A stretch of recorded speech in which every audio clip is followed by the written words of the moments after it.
کریم صلی اللہ تعالی علیہ وسلم نے اعلان نبوت کے بعد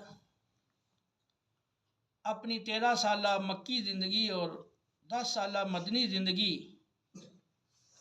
میں مسلسل قرآن کے ذریعے جہاد کبیر کو جاری رکھا۔ آپ نے لوگوں کی اصلاح کے لیے، لوگوں کی ہدایت کے لیے کفار کے جسمانی تشدد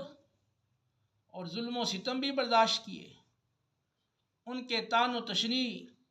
ان کی گالیاں بھی سنی۔